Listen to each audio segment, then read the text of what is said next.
Part 5 of this series on the beautiful Gamkaskloof deals with the section from the 20th to the 25th kilometer and features the third mini-pass, which we've named Waterkloof Pass.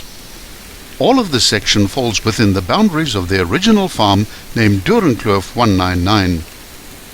If you intend driving this route, it's important to watch all the videos sequentially, which will give you a complete perspective of what to expect. The 5 kilometers is quite undulating and includes 3 fairly steep climbs, but none of them are longer than a few hundred meters. From the start at the 20-kilometer mark, the road dips quickly to clear a small side ravine via a sharp left-hand initiated 90-degree bend. The road now climbs again into the northwest for 700 meters to clear another mini-summit at a small neck. This scenario repeats itself several times along the route. From this neck at the 22.4 kilometer mark, there are great views into the west, where the road can be seen zigzagging its way up the next slope. From the neck, the road changes direction into the west-southwest and commences a rather steep descent of 700 meters. Should you be in a front-wheel drive vehicle on some of the steeper sections and you find your front wheels start spinning, stop immediately. Under no circumstances should you accelerate harder, as this will only make the problem worse. Rather reverse back and try again. At the 23-kilometer point, there's another left-hand bend which leads into a river crossing where there's often water during the rainy season. This crossing is unlikely to present any problems even to non-four-wheel drive vehicles, as it has a firm stony bed and is only about 5 meters wide. Beware of this right-hand corner, as it gets ever sharper, rotating through almost 160 degrees as the ravine is cleared, and it then heads north for a short distance. If you experience traction issues, especially in front-wheel drive vehicles, try deflating your tires some more. You can safely go down as low as 1 bar. This will improve traction as the tire footprint increases with deflation, and more often than not, this is what gets one out of trouble.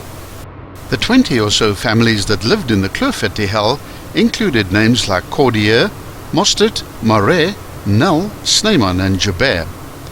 They farmed and lived in comparative isolation for about 130 years. Although completely isolated, they maintained a good standard of living. Education in the valley consisted of a school for the local children, and church services were held in the school by the schoolmaster or teacher. This marks the start of the third mini-pass, the Waterkloof Pass, which is probably the trickiest of all the small passes on this road. At the 23.4 kilometer mark, there's an extremely sharp hairpin bend, which also climbs very steeply. It's best to engage first gear before you get to the hairpin and remain in first until you reach the summit of this tricky little pass. Once you've cleared the first left-hand hairpin, the direction reverses itself by 180 degrees, and the road that you've just been on can be seen directly below and on your left. Be very careful of this next right-hand hairpin, as it is extremely sharp and climbs at a gradient of 1 in 5 at the same time. This is the reason that you should remain in first gear from the previous hairpin. Keep a bit of momentum going and your engine revs above 2000 RPM as you enter this corner.